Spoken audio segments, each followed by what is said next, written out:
Hello बच्चों, आप सबका साइंस ज्ञान यूट्यूब चैनल में हार्दिक स्वागत है। आज हम अध्ययन करेंगे श्रेणी क्रम संयोजन। 10th क्लास के विज्ञान का चैप्टर है। ये श्रेणी क्रम या समांतर क्रम के बारे में बहुत बार ये प्रश्न पूछे जाते हैं और हम उसको देख कर छोड़ देते हैं क्योंकि कई बार ये चीज़ें अपने समझ से बाहर हो जाती है या हमारा सही से पढ़ा हुआ नहीं होता है। तो इसके लिए हम आपके लिए एक अच्छा सा वीडियो लेकर आए हैं, श्रेणी क्रम संयोजन। सबसे पहले हम बनाएंगे एक चित्र कि श्रेणी क्रम संयोजन में किस प्रकार से प्रतिरोध हैं वो जुड़े होते हैं। तो ये बन गया आपका चित्र। ठीक है, यहां हम तीन प्रतिरोध लेंगे।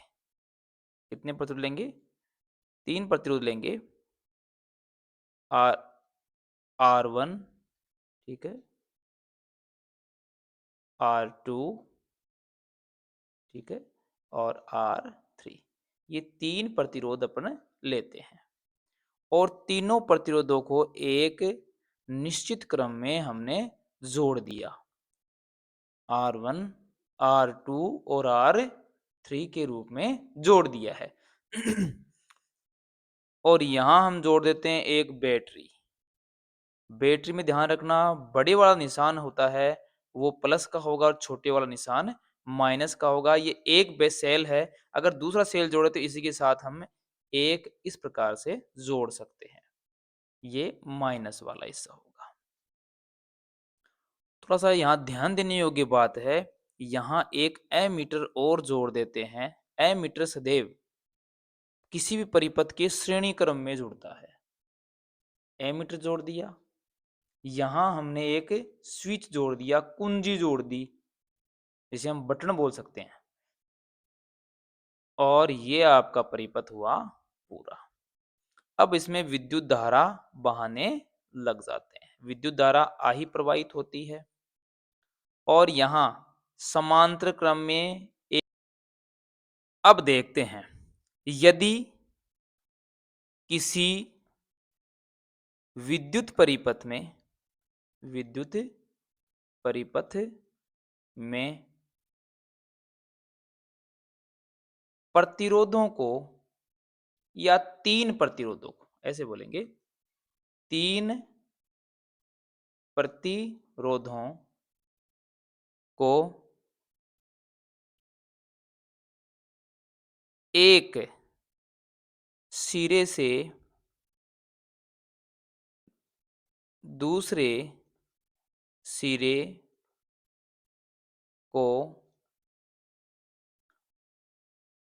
आपस में जोड़ देते हैं।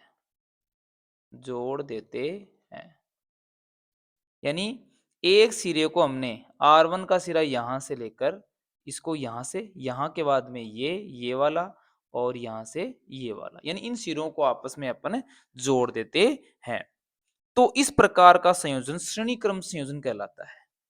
तो इस प्रकार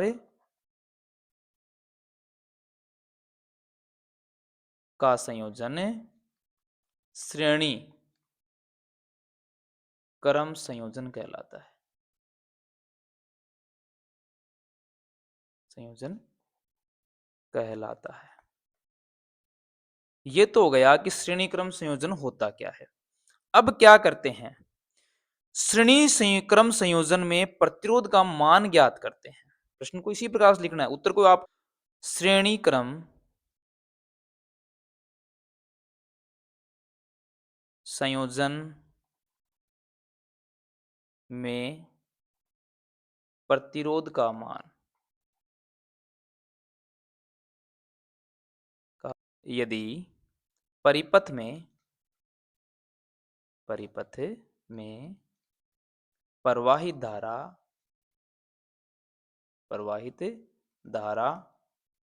I हो तथा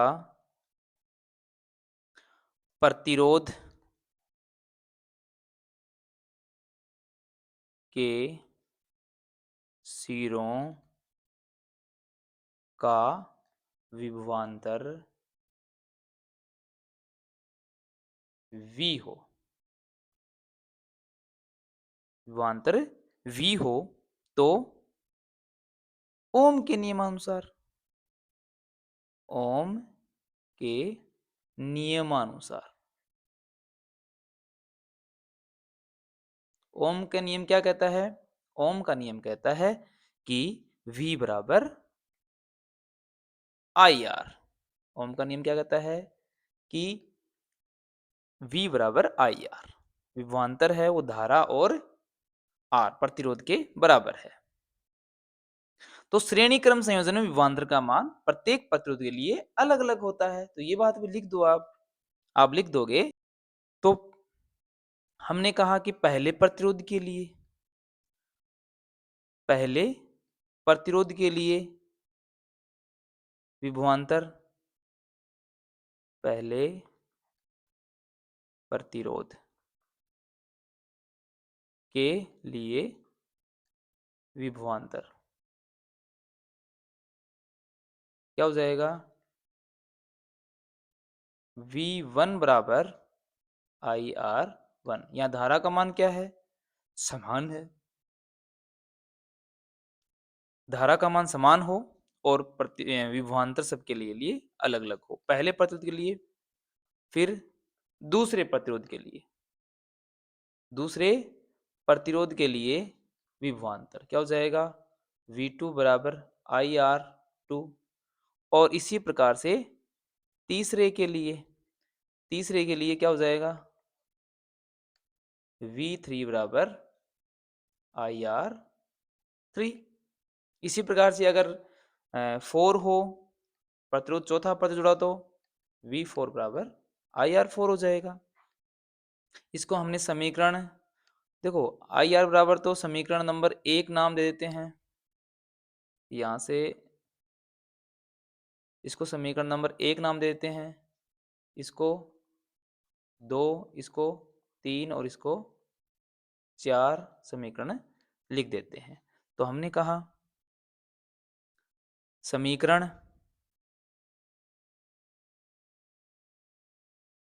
समीकरण 1 है, उसमें समीकरण 2, 3 व चौथे का मान रखने पर हमें एक इक्वेशन प्राप्त होगी। आई आर, देखो आपने कहा था ओम का नियम क्या था?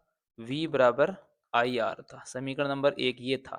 तो इसकी जगह हमने क्या रखा है कि V बराबर आई आर, तो मैं यहाँ आई आर बराबर लिख सकता हूँ क्या? आई बराबर आई आर बराबर समीकरण नंबर 1 क्या था, यहाँ से लिख लीजिए समीकरण V1, या इसको इस प्रकार से लिख सकते हैं कि V बराबर V1 plus V2 plus V3। ठीक है, अब यह समझ में आ रही है आपके? इसमें समीकरण के उपरोक्त मान रख देते हैं। तो V बराबर आपने कहा आई आर होता है, तो आई आर बराबर क्या हो जाएगा? आई आर वन V1 के लिए, V2 के लिए IR2 और V3 के लिए V3 के लिए IR3। अब चूंकि आई आर बराबर सब में आई कॉमन है, तो इसको बाहर लेते हैं और कोष्टक में डाल देते हैं R1 plus R2 plus R3। आई से आई कैंसिल कर दीजिए, तो R बराबर क्या प्राप्त होगा अपने को? R1 plus R2 plus R3। अगर ज्यादा प्रतिरोध थे तो आगे और जुड़ जाते। इस प्रकार से हमें एक समीकरण प्राप्त होता है R।